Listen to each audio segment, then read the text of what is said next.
So please pay attention his presentation. So last, Mr. Nicola, you have 15 minutes for present. Thank you. Good morning, everyone. Ladies and gentlemen, I'm so glad to be in India. I thank the government of India and the NIEPA administrators for this wonderful arrangement. My name is Kawooya Benard from Uganda, and I wish to present to you political, social, economic, and physical conditions that exist in Uganda, but diving deeper into challenges. Uganda is a landlocked country located in Eastern Africa, astride the equator.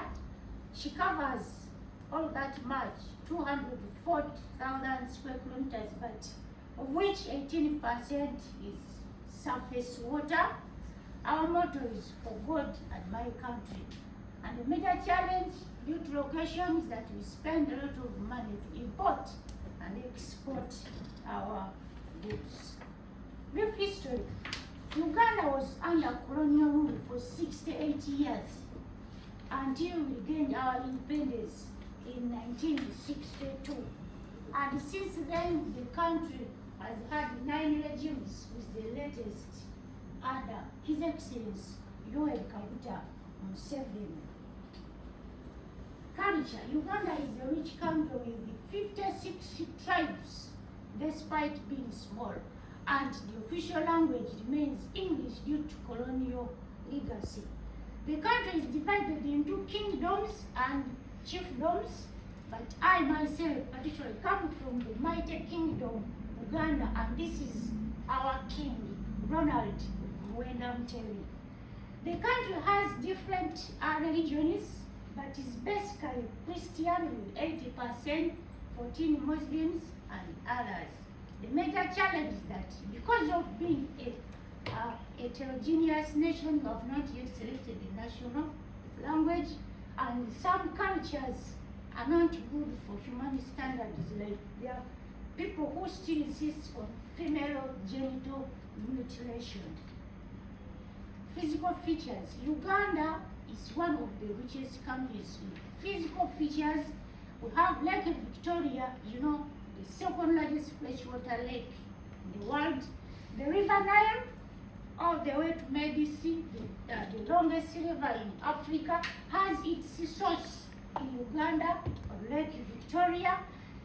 We have very many mountains with the highest resort that has snow-capped peaks throughout the year.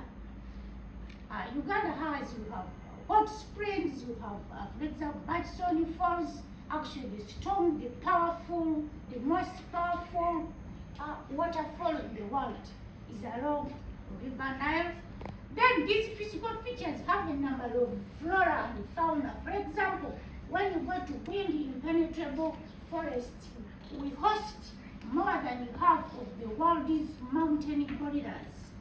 So because of all that, Uganda was named the Pearl of Africa by His Excellency Winston Churchill in his African journey, 1907. So we are nicknamed the Pearl of Africa.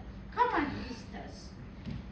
There are major challenges: landslides due to the rugged mountains, floods, and the drainage features act as breeding grounds for vectors. Demography. Currently, we have 45 million Ugandan people, of which 50% are either 15 or below. And then we have a growth of 3% per year. And then an increase of 1 million people per year.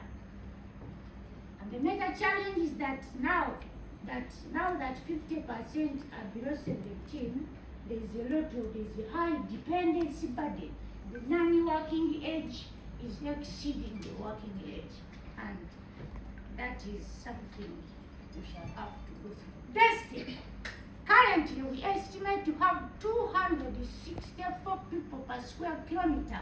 When you see the trend, the density is increasing. For example, 2016, 193 people. And the major challenge there is a lot of land fragmentation, land disputes, encroachment on wetlands and forest reserves. Urban population residents, most people live in rural areas because we basically depend on agriculture. The capital, Kampala, but there are other cities, Male, Jinja, Gulu, and many others.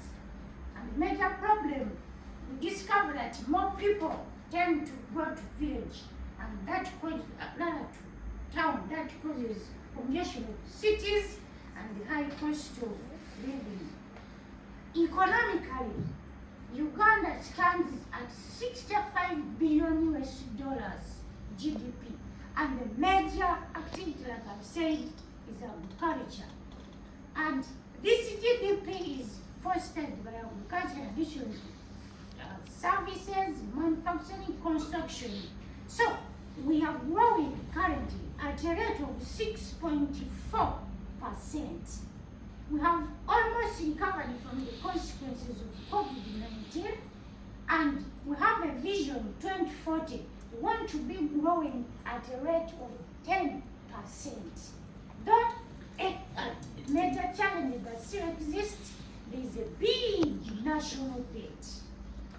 The country is surviving on a huge debt of 50%, and there's a lot of income disparities and regional imbalances despite growth. Our components GDP, basically I've said agriculture is one of the major contributors, but now when we look at primary, secondary, and tertiary contributes a lot because the services cut across every section of the economy. Inflation. We are currently doing well, and the inflation is going down. We had an outlier digit when the lockdown had just been lifted, because remember the global fuel crisis that paralyzed economic activities all over the world. However, with the restrictive monetary policy employed by Bank of Uganda and better weather conditions, the production of food is going on and the fuel prices are normalizing, so the inflation is going down. This kind of fluctuation was discovered that it causes what we call a low consumer confidence index. The people will not be sure, the people will be pessimistic about spending and investment when there is a lot of fluctuation, but we intend to have a better state. Unemployment, we are not bad off. It is standing at 4%, but the 4% does not accommodate the majority who are surviving in subsistence agriculture and informal sector. Hadn't it been these two, the unemployment rate will exceed 4%. GDP per capita, Uganda is currently running to a middle income status with the poverty rate 16%. So very soon we shall declare ourselves income status. Fluctuation of the value of currency against the dollar. It has always remained between 3,500 to 3,800, and the fluctuation comes depending on how much export, and that is basically the coffee and gold. Then the remittances from abroad and foreign investment. So this fluctuation is discovered that they tend to be inflationary in nature, and they tend to is a disincentive to international trade in Uganda. Social culture illiteracy. Currently, about 20% of the population cannot read and write in their mother tongue, and that is a threat. So that one worsens the unemployment rate because people are not employable. It reduces civic engagement and generally slows down economic development. School attendance. When you look, let us consider the third bar, this and this and this. You discover that you have a bigger annual attendance in primary and tends to decline in as you go to higher levels. At least 3 out of 4 in primary children attend. So you discover that as if you attend higher education, we tend to have a semi-trendy population having low productivity and highly vulnerable to poverty situations. Infant mortality. Currently, we have 34 deaths per 1,000 births. When you compare, when you look at the trend, there is a steady decline of infant mortality. And that has been due to good nutrition, family planning, immunization coverage, maternity health. So we are doing well as far as SDG number 4, good health and well-being. However, we are saying the 34 deaths are still many, and we need to reduce them at least the international figure. So, what is causing the 34 still cultural activities and limited accesses in some parts of the country? We project that we shall be better considering the trend we are taking. Life expectancy. Today, Ugandans are expected to live up to 60 to 80 years. When you see the trend, we are doing better. Actually, we project that sometime later we shall exceed the global average of 74. So that is, we need to make our health services better, adopt better lifestyle, and also reduce poverty levels. Education. Let us look at this. The enrollment. Pre-primary, very low. Primary, too much. Secondary, average. And then very few in tertiary. Now, that one is due to free education at the primary, but in which the government has not ventured into the ECD, there is very low enrollment. So the government is planning to take up ECD, and again is also trying to curb the high costs incurred by students in high institutions, and again it is improving on the remunerations. The salaries of teachers are still below standard. For example, when you look at the training programs, I talked about the in-service. That is when you go and start as you work, but it becomes so costly if the salaries are not favoring. Public expenditure. Today, Uganda is spending between 8 to 10% of the national budget. This is not so bad, but below the recommended percentage of UNESCO, and that is 15 to 20. So we need to devote more resources to education so as to have it better. Teacher deployment. When you look at the ratios here, the pre-primary, one teacher is meant to handle 30, not because we have not produced the children. Many are not attending the school. Then when you come to primary, it is beyond necessary because of huge enrollments.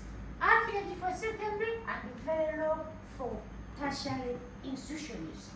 You discover that the unqualified teachers represented here, they are doing substandard work, and there's more investment required so as to make the production better. Structure. The structure. Now, when a Ugandan is born, is expected to graduate at around 24 years. So from about 3 years up to 24, you must be schooling, unless otherwise. And you have also got the national body that sets exams for those 3, and then universities that tend to set their own. Mr. Kawooya, Thank you. please go to your presentation. Thank you. The curriculum, we are adopting a practical-based curriculum, and there are many programs put forward to help the disadvantaged. So all teachers expect to be graduates in the next few years, and that is the state. Thank you so much.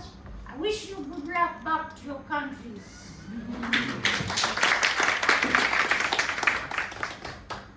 Congratulations, Mr. Uganda. I would like to tell congratulations to Uganda. And also, it was a pleasure to have you serve as the chairperson for today's country paper presentation. Your presentation was incredibly interesting for us. Looking at the education system in your education, I believe that other nations will be able to identify what improvement they might need to make as well. Thank you very much.